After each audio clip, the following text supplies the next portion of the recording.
La C3 de première génération est un véhicule qui m'aurait plu s'il existait une version sportive. Malheureusement, pas de version sportive, pas de version coupée. Dommage. Celle-ci est de 2004. On va faire un petit peu le tour et je vais donner mon point de vue sur certains points qui sont un peu négligés à mes yeux. Au niveau du design, je trouve que c'est une voiture qui est tout de même assez originale. Et d'ailleurs, il semble évident que déjà dès le premier coup d'œil, on voit que c'est une voiture qui est relativement haute. Ça n'a pas grand chose à voir avec un coupé, ça se rapproche plus d'un utilitaire.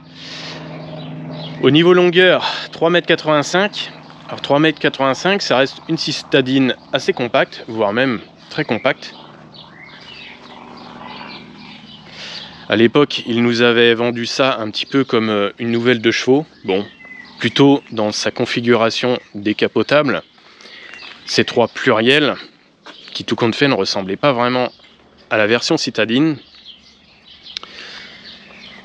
Je trouve qu'esthétiquement, c'est une voiture qui est quand même assez réussie. Elle est quand même très bien dessinée. À ce niveau-là, ils auraient pu faire pire. Mais il y a des petites choses qui me chagrinent un petit peu. Alors déjà, quand on veut lever le capot, eh bien on a tendance à tâter un petit peu, on cherche et on trouve pas grand chose. Alors quand on se met vraiment accroupi, on voit que la languette, eh bien, faut vraiment longer et on sent un petit truc qui dépasse, mais qu'on n'arrive pas réellement à attraper. À ce niveau-là, je trouve que c'est un petit peu mal foutu. Mais bon, c'est un détail. Heureusement, on n'a pas besoin de faire un effort. Ça se lève très facilement. On a une petite tige pour bloquer le capot. Alors petite tige, je dirais, ça c'est pas mal parce que c'est léger et quelque part entre une petite tige et deux vérins, je trouve qu'une petite tige c'est presque mieux. Alors cette motorisation, c'est le 1,4 litre multi-soupape. Donc le 16 soupapes fait 90 chevaux environ. Et on peut constater que la voiture est bleue et le compartiment moteur n'est même pas peint. Alors ça, je trouve que ça fait quand même vraiment mal. Parce que au niveau finition, eh bien, ne vous étonnez pas si vous vendez plus de véhicules, chers constructeurs français. On ouvre le capot, ça fait mal fini. Déjà, là, on a une impression qui est très très négative. Ensuite, au niveau du capot, eh bien c'est exactement la même chose. Alors on a un capot qui est très simple, on a une surface là qui est totalement vide, donc il n'y a aucun renfort. Heureusement, le capot est très court. Donc en matière de rigidité, on va dire que c'est pas une catastrophe. On va dire que ça fait le job. Par contre, on voit bien que c'est pareil, la peinture, on a tout juste ce qu'il faut au niveau de l'arête. Et puis au niveau du crochet de fixation, eh bien ça fait pas terrible. Si au moins on avait eu un petit peu de peinture jusqu'ici, bon ça aurait fait, on va dire, un petit peu plus chic. Mais là, avoir un dégradé à ce niveau-là, c'est pas terrible. En plus, le bleu avec l'après qui est un petit peu beige, bah, c'est un peu choquant. Enfin moi ça me choque un peu. Et puis c'est pareil quand on regarde au niveau des amortisseurs et compagnie, bon bah ça fait vraiment bizarre, ça fait voiture limite changer de couleur alors que non. Au niveau moteur, alors la jauge quand on tire, c'est une sorte de câble un peu interminable tarabiscoté. Ça c'est pas terrible. D'ailleurs quand on veut renfoncer, bah c'est un peu le bins. Enfin ça c'est un détail, mais enfin bref. La batterie est cachée là-dessous. Bon, ça s'ouvre assez facilement si on peut dire. On peut avoir un accès quand même à la batterie. Ça c'est pas trop un problème. Bon, sur la plupart des voitures, on trouve des accès des fois qui sont à peu près pareils, voire moins bien foutus. On a des fusibles qui sont là. On va jeter un œil sur le moteur.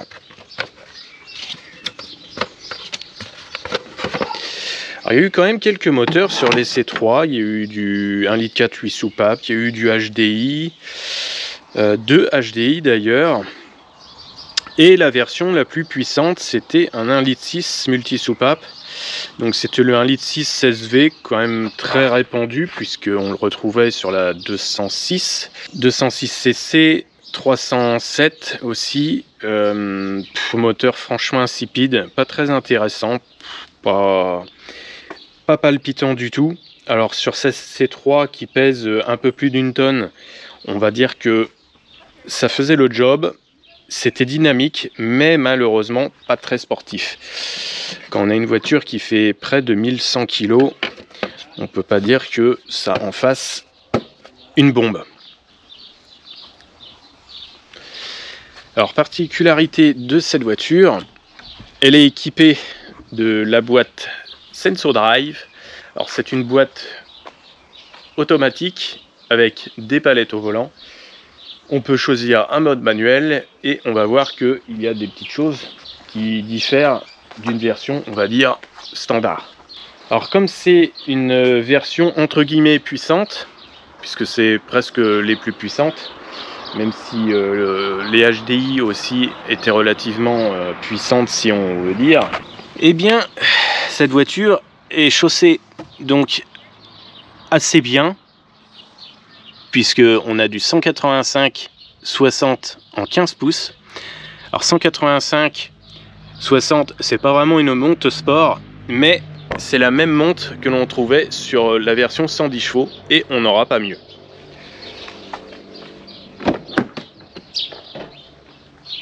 Alors extérieurement, eh bien la voiture me plaît beaucoup. Ça c'est clair que c'est une voiture qui est, je trouve, très agréable à regarder. Elle est vraiment bien sympathique. À l'intérieur, on peut constater que, eh bien, on a de la place. On se cogne pas facilement au niveau de l'arche. On a un petit peu de place au-dessus de notre tête.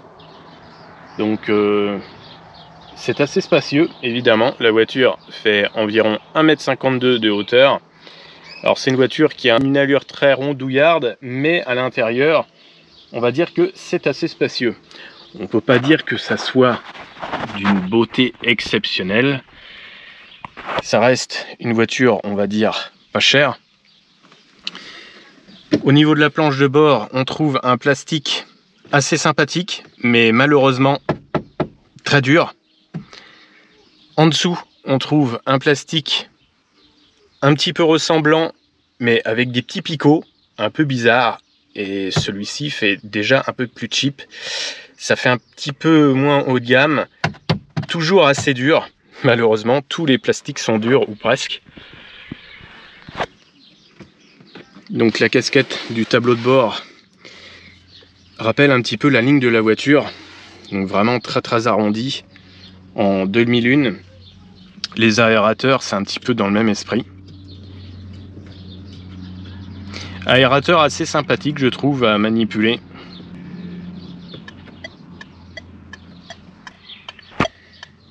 Donc cette voiture de 2004 à 45 000 km. Le levier de vitesse. Donc comme c'est une boîte auto, il y a un mode séquentiel où on peut tirer ou pousser. Le frein à main est assez sympa. Même si c'est vrai que tout ce qui est ajustement, ça fait relativement bas de gamme. On a des accoudoirs. Les sièges sont assez classiques, malheureusement très plats. On n'a pas d'éclairage là-haut. Par contre, on a un éclairage vraiment centralisé dans la voiture. On peut voir les palettes au volant de chaque côté. Ici, on a boîte à fusibles, donc ça se passe là-dedans. Bon, on va pas s'éterniser là-dessus. C'est pas ce qu'il y a là de plus important. Sous le siège conducteur, on a une sorte de boîtier ici et là-dessous. Donc on a une batterie. On a une petite batterie.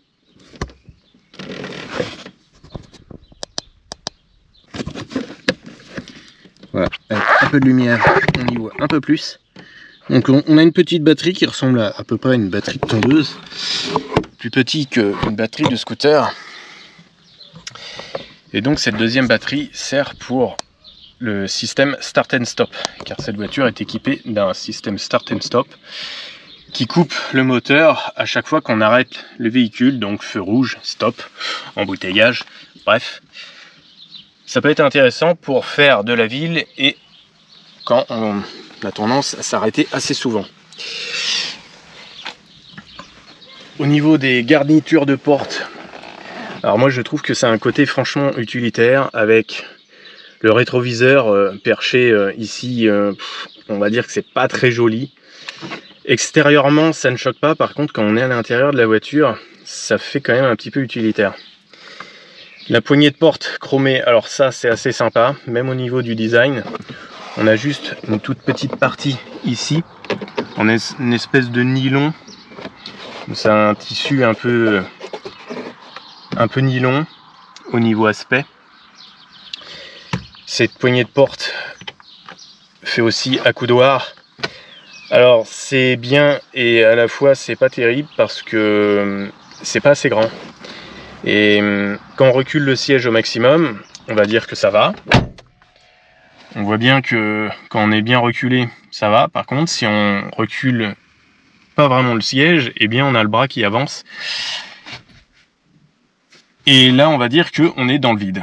Donc siège reculé, ça va, mais il faut quand même assez reculer le siège. Donc quand on est en passager, eh bien on va dire que siège reculé à fond, on est pas mal, mais sinon, on n'a pas vraiment d'accoudoir. Ou alors l'accoudoir ne tombe pas vraiment bien. On a des grands bacs dans les portes, ici un petit et ici un grand pour mettre des bouteilles. Les vitres électriques sont juste à côté du levier de vitesse, juste devant. C'est accessible, là je suis en position normale, donc je pourrais conduire. On a tout juste les vitres à portée de main. Donc on peut dire qu'au niveau ergonomie, on est pas mal. C'est plutôt bien. Bon, Citroën ont toujours été assez forts en intérieur. Malheureusement, je trouve que là, c'est quand même un petit peu fort. On n'a même pas une lumière au niveau des miroirs de courtoisie. Et même madame n'a pas le droit d'avoir une petite lumière. Alors, pour le passager, là, ça fait un peu bizarre quand même. Notons que les ciels de toit, eh bien, c'est un tissu collé, je pense, sur une sorte de support en plastique. Alors quand on y touche, ça fait pas spécialement qualitatif, mais apparemment ça ne bouge pas et ça semble ne pas vouloir se décoller. Alors ça c'est quand même un point positif.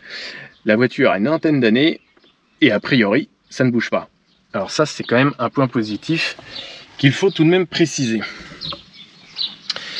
Bon, le volant, on va dire que ça reste un volant assez classique avec quelques commandes et puis bien sûr un airbag. Dans cette voiture, les sièges sont installés très très haut. Alors sous les sièges, on a de la place, mais ils sont tellement perchés haut que c'est vraiment pas difficile de descendre. Quand on est installé, on pivote et puis c'est franchement pas compliqué de se relever. C'est un point positif pour les personnes qui ne sont pas trop sportives. Trappe à essence avec une clé, on peut crocher le bouchon ici. Bon, rien de spécial. À l'arrière, soit on a des manivelles sur les portes, soit on a les boutons de lève-vitre électrique juste sous les accoudoirs des sièges avant. Alors dans l'ensemble, on peut dire que c'est pas ultra spacieux, mais on n'est pas spécialement à l'étroit non plus. On a quand même un peu de place.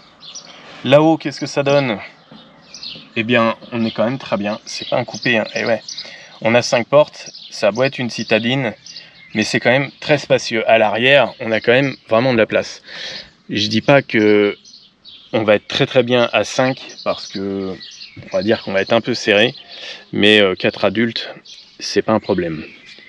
Alors quand on est à l'arrière, on voit les arches du montant de pare-brise qui sont franchement arrondies.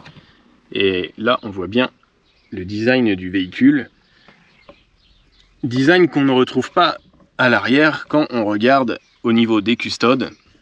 Alors même si on retrouve un petit peu la forme ici, la forme arrondie de la voiture, bizarrement on a une sorte de chute au niveau du pavillon qui fait presque penser qu'on est dans un coupé quand on est dans le véhicule. Ça c'est assez rigolo, alors que extérieurement, eh ben, on va voir que c'est pas tout à fait ça. Alors bien sûr, banquette rabattable. On a quand même des vides-poches assez intéressants parce que ils sont assez spacieux. Alors à l'arrière, on va dire c'est spacieux, mais on va pas mettre grand chose. Malheureusement, on ne mettra pas de bouteille. On a éventuellement une petite place ici pour loger une bouteille de 50 centilitres. On a des petites poches aumônières sur les sièges. Bon, à l'arrière, c'est pas une voiture de luxe. Donc stop and start, on y reviendra tout à l'heure.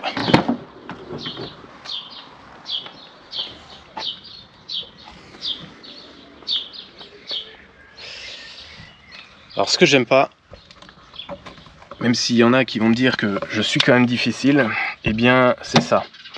Les entrées de porte sont relativement bien peintes, mais je sais pas ce qu'ils ont bricolé. Le vernis ne brille pas terrible. Ça fait peinture à pas cher. On a beaucoup de défauts. Ici, on a des points de soudure. Le vernis ne brille pas, il fait poussiéreux. C'est vraiment bizarre. Ça fait curieusement du travail bâclé, alors que la carrosserie, eh bien, on voit qu'elle brille beaucoup plus. Alors je sais pas comment ils ont fait, mais tout ce qui est entrée de porte, et même au niveau des seuils, eh bien c'est assez lamentable. Bizarrement ici sur les portes, on va dire que c'est déjà mieux. C'est vraiment incompréhensible. Je sais pas comment ils ont fait. Bon, je dis pas que c'est parfait, ici aussi on a des points de soudure, mais enfin bon. Ce qui me choque le plus, c'est que les entrées de porte font un petit peu bâclé. Alors quand on ferme les portes, c'est pareil, ça fait un petit peu léger.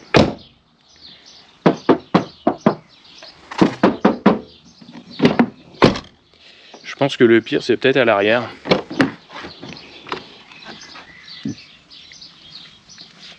À l'avant, on a quand même des stickers qui sont faits en je sais quoi. C'est ultra fin. Ça fait un petit peu façon inox. Alors ça habille un petit peu. Ça fait assez chouette. Ça fait une petite protection, ça me semble parfaitement bien. Par contre, au niveau des entrées de porte, eh bien, bizarrement, je trouve qu'on est déjà un peu mieux qu'à l'arrière, mais la qualité de la peinture, c'est vraiment très moyen. C'est limite acceptable. Je sais pas comment ils ont fait pour faire des entrées de porte comme ça, mais ça fait franchement négligé. Sous le siège passager, on a un bac. Alors, pour sortir le bac, il faut le lever, sinon il vient pas parce qu'il y a des butées. Donc on lève, on tire et on a accès à un petit rangement.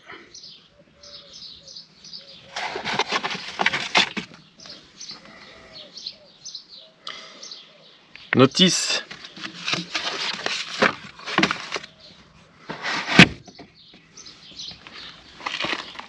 Le vide-poche. Relativement spacieux. Petit souci de vieillissement sur le véhicule, c'est que en plein milieu de la console centrale, on a des boutons recouverts de soft touch et bien sûr on peut constater que le vieillissement c'est une catastrophe puisqu'on ne voit plus rien. Ces boutons là, évidemment, ça ne bouge pas puisque ce n'est qu'un cache en plastique, c'est des faux boutons. Et on voit bien que c'est le problème du soft touch puisque apparemment eh bien, le soft touch s'arrache très facilement sur les C3 puisque les petits dessins eh bien, sont complètement effacés. On va jeter un œil sur l'arrière, on va regarder un petit peu ce que ça donne dans le coffre. Alors serrure électrique. Ici on a un trou de chaque côté du troisième feu stop, c'est pour avoir accès, un petit coup de tournevis de chaque côté, on sort le bloc feu. Bloc feu qui comporte un gicleur de lave-glace, donc la durite passe ici, hop, et elle ressort ici. Donc si le lave-glace ne fonctionne pas, il suffit de pousser un petit peu. On peut y arriver aussi tout simplement en passant une clé de voiture Et après, il suffit de lever un tout petit peu le feu et en principe, ça sort assez facilement. Donc vérifiez que la durite n'est pas déconnectée du feu stop, puisque justement, c'est le problème qu'avait la voiture. Donc je viens de remettre ça. Alors à l'arrière, on a 2 vérins. Le haillon tient bien debout. Il n'est pas spécialement grand. On a un plastique. Au niveau finition, je trouve que le haillon est plutôt bien foutu. Surtout que il intègre un pseudo-béquet. Alors pseudo-béquet parce que même si l'appui aérodynamique n'est pas énorme, on voit qu'il termine très bien la ligne de la voiture. Je trouve ça assez joli et c'est plutôt bien réussi. Par contre, on ne dira rien quant à l'allure de l'antenne qui est un peu bizarre puisque le pied de l'antenne est tout simplement immonde. Alors on a une petite tablette. Et alors, chose assez surprenante, quand on lève la tablette, tout simplement, eh bien celle-ci se bloque sur le joint de chaque côté. Oui, parce que la tablette n'est pas vraiment aux bonnes dimensions. Bien qu'elle épouse à peu près les côtés du véhicule, on voit bien, hein, ça épouse bien les côtés, c'est bien fait pour. Et quand on la lève, eh bien, on se retrouve coincé puisque ça frotte de chaque côté jusqu'à forcer. Alors à ce niveau-là, on peut dire que c'est franchement mal fait. On va dire que la tablette est tout simplement mal conçue. Mais bon, ça c'est un détail parmi tant d'autres. Bon, on va regarder un petit peu ce que ça donne. Coffre ouvert.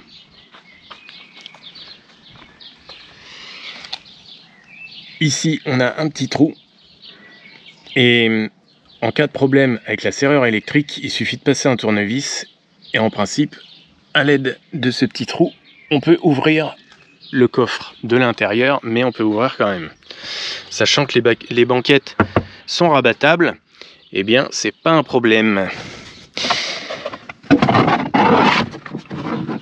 On a une moquette, une roue de secours, donc à l'ancienne, et là, eh bien, c'est un petit peu le même topo que dans le compartiment avant.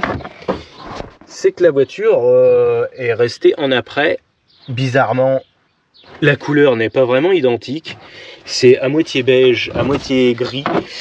Je pense que ça devait être à moitié beige et la voiture a eu une sorte de brouillard de peinture bleue. Ça fait une sorte de gris.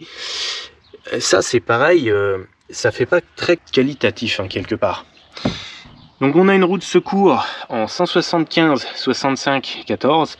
Bizarrement, c'est pas une galette et c'est pas une roue de secours, on est entre les deux, puisque eh bien en 175, ce n'est pas une roue identique à la voiture.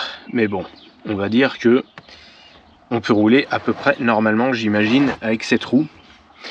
Est-ce qu'ils nous disent qu'on est limité à 80? Apparemment, non. On ne nous parle que de la pression, mais on n'est pas limité à 80 km/h. C'est classé comme une roue et non comme une roue galette. On a un éclairage dans le coffre. Quand on allume, ça doit être temporisé. Il n'y a pas d'interrupteur pour couper la lumière. Et petite chose qui est quand même assez regrettable, c'est que une fois que la moquette est replacée dans le coffre, eh bien on voit les tôles nues, sans peinture. Un peu de lumière, voilà. Et ça, je trouve que ça fait franchement bas de gamme. C'est un peu dommage, parce que en 2004, je trouve que ça aurait été quand même plus sympa d'avoir de la peinture à ce niveau-là. Donc après avoir fait plusieurs centaines de kilomètres, au niveau agrément de conduite et confort, on va dire que c'est une voiture assez sympathique à utiliser. Mais seul petit défaut que je lui reproche, peut-être un défaut personnel, je me sens pas particulièrement en sécurité dans cette voiture. Mais ça, c'est peut-être lié surtout au gabarit du véhicule, sachant que c'est une citadine, voiture très compacte. Bon, ça, c'est juste un avis personnel. Petit point à noter, si vous en cherchez une, et si vous voulez déceler que, éventuellement, les pare-chocs ont été repeints, il y a une chose qu'il faut savoir.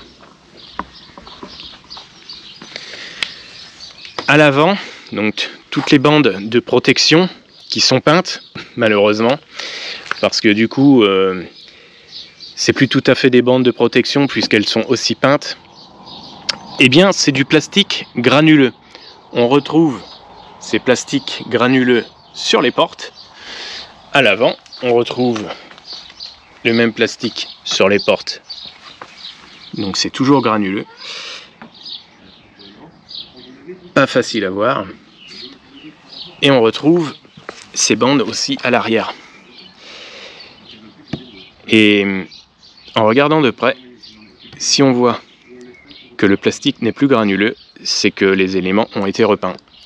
Et sur ce pare-choc, on voit que il n'y a plus ce côté granuleux, puisque on a exactement la même chose sur la partie protection que sur le pare-choc et la carrosserie. Donc cet élément a été repeint. Alors à l'arrière, on n'a qu'un seul élément avec les radars. À l'avant, on a bien un élément séparé de chaque côté.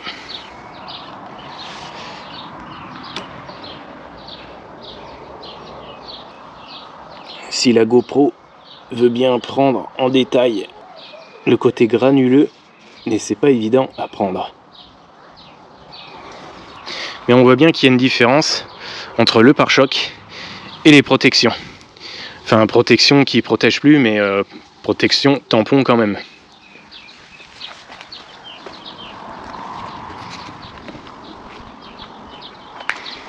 Bon, le seul gros regret que j'ai sur cette voiture, c'est que on n'a pas de déclinaison réellement sportive, parce que même en 110 chevaux, c'est pas vraiment une voiture sportive. Il n'y a pas de version 3 portes, malheureusement.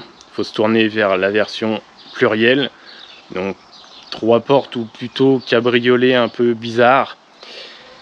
Et puis pas de version spécifique, puisque à part du 5 portes, eh bien on avait du 5 portes. Donc à cette époque, si on voulait une C3 en 3 portes, eh bien il fallait acheter une C2 ou une C3 plurielle. Si vous avez aimé cette vidéo, pensez à mettre un pouce et je vous dis à bientôt.